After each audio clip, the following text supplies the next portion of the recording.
Either you call it ghosting or disappearing of someone from your life. If you have been through this or you are struggling with this thing, I'm here to help you.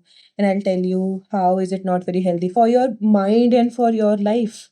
Because it affects you in every way, be it psychological way, be it self-worth ways. I'll tell you. Hi guys, welcome back to my YouTube channel.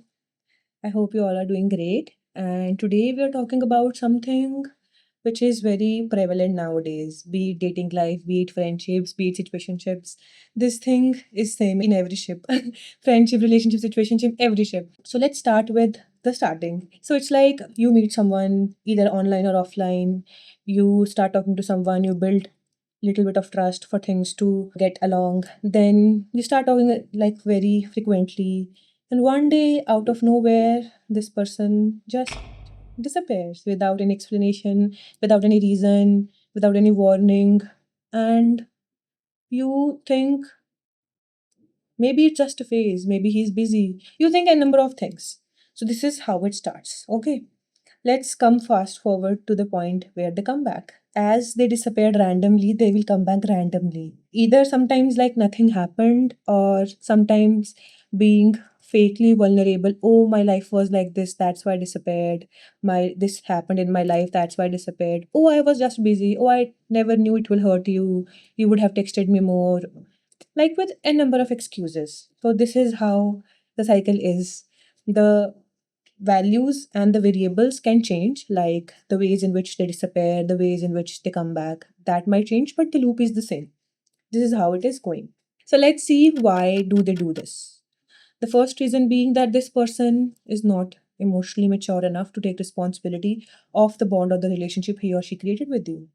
The person is not responsible enough to give you clarity, and the person might be using just for emotional dumping. It's like when they want to dump something on you, they'll come back, dump on you, and again disappear. Live their lives, come back, again dump on you, and again have a good life. This is how it all happens. I know it's very hard to digest and it's very hard to understand all of this, but this is how it happens. And if it's happening to you, so sorry about that. But let me tell you, you have the power to change all of this. You are not a victim. I understand things happen to you, but as long as you have the power in your hands, you are not a victim.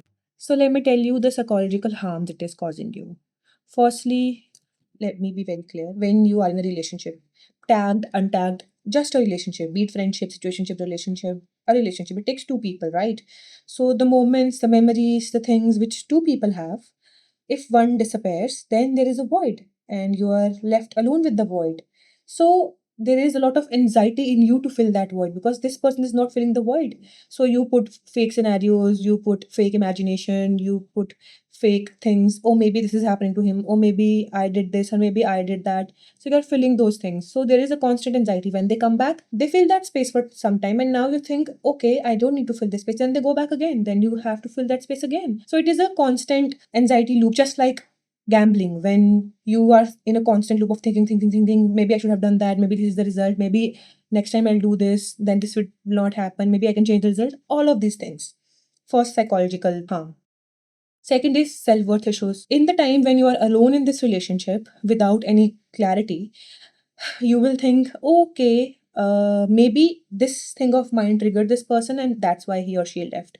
Or maybe if the person had someone in his life in the past, you will think, or maybe someone new has entered his life, or maybe someone from the past has entered his life. That's why he's not entertaining me. Maybe I should give him more love. Maybe I should appreciate him more. Maybe I should put in more efforts. So it's like you will blame yourself for everything, but you are not the reason, right? This person is the reason. So this is the second psychological harm, self-blame. Third is, if this will happen to you once, okay, understandable. If this happens more than once, now you will start questioning your choice of choosing people. You will think, oh, this happened in the past and now also it's happening. Maybe I'm not very good at choosing people. Maybe I should stop choosing people for myself. Maybe I should take a break. Maybe I should consult to my friend before choosing someone. And that will make the game even worse because now you are even scared of choosing people in your life. You are putting it on another people, or you are just not choosing people. You are very scared. So this is the third psychological harm. Trust issues in yourself only, not the other person. So let's come to the point where your self-worth issues are even more triggered. So the first point is, when this person comes back in your life, you will feel like, okay, I will prove myself this time. Maybe last time I did this wrong, or I overexpressed myself and this person was not ready, or there was something else in his life. This time I will prove myself that I am worth investing on. I am worth loving. I am worth being chosen. So you will overplay your role in this relationship. And in your mind, it will be set. There will be a tape which will play, oh, I need to put more efforts. Oh, I need to put like more of myself in this relationship just to feel loved. And this thing will be projected in all your relationships, be it your friendships, be it your family life. You will be overplaying your roles, which will drain you. The second is, you will lower your standards. For example, when you were not dating, your goal was, I want someone who is emotionally available. I want someone who brings this to the table. I want someone who helps me in my growth. But when this person left one time, two times, three times, there was a self-worth issue. And now you will be like romanticizing him texting back. And your standards, where are your standards? So this will cause more frustration, and you will think, oh, maybe I just deserve this. Maybe that love which I was expecting is too hard to find. Maybe love that like this doesn't even exist. It's just in the books, or it's just in the internet. Real life love isn't the same. In real life, you have to adjust. In real life, you have to cooperate. But why do you have to cooperate every time and not the other person? Okay. And the third thing is, you will just dissolve all your boundaries. It's like you wanted a relationship where you both are working on your lives, you both are there for each other. But when there was this disappearing game, you just leave everything, whatever you are doing, when this person arrives, and just focus on the person. And when this person goes back, now you are left with two voids: the one void which he created in the relationship, and another void which you created in your life, because you were so busy in filling the person that you forgot that you have a life also. And there is void there now, and there is a void in your life also. So now you will feel even more burdened. I understand. This is too much to handle, and sometimes it feels very overwhelming, and you don't know what's the way out, and you don't know whom to talk, and you don't know what to do, and you don't know whether you should wait or talk to the person or let go of the person. Sometimes it might be like, when you wait, the person doesn't entertain you. Sorry for that. And sometimes it's like, when you do not wait, the person comes back and they refuse to take accountability. And even if you're in a situationship, the person might say that, oh, I never said you to wait for me, but the connection felt like you should wait for the person. So I will tell you how to get over all of this. First thing first, call it what it is. Do not mask unavailability with him being busy, unavailability with maybe he has some issues, maybe I'm not good enough. Unavailability is unavailability. And if he's the reason for that, call him the reason. Don't call yourself the reason. Stop over victimizing yourself or over victimizing him. Be true to yourself. If he's the reason, he's the reason. If you're the reason, you're the reason.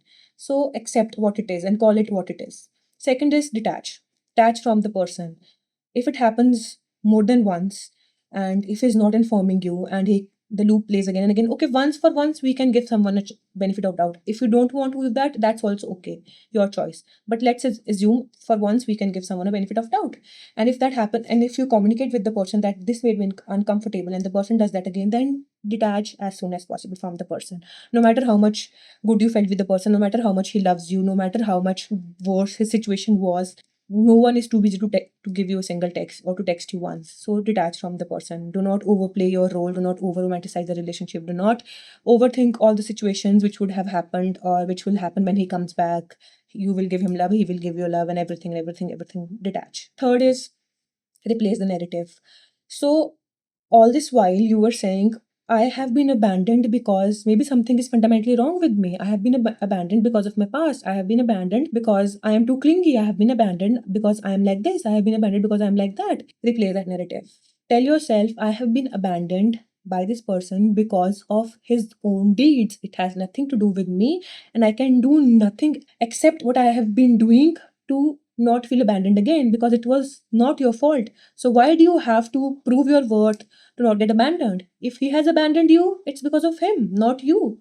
So stop victimizing yourself. Stop saying that it's all my fault. I have been abandoned because of my fault. Be very true to yourself. The moment you are true to yourself about what you did not do wrong and what he did wrong, half of the work is done.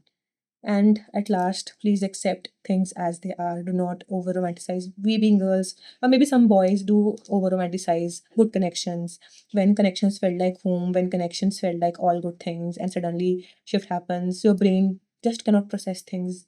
But the hard pill is, if something is not going very good for you, you have to take a step back for yourself, for your life, because you're not here to prove your worth to someone. You're not here to tell anyone by your actions or by your words, don't abandon me, don't abandon me. No, when it was not even your fault.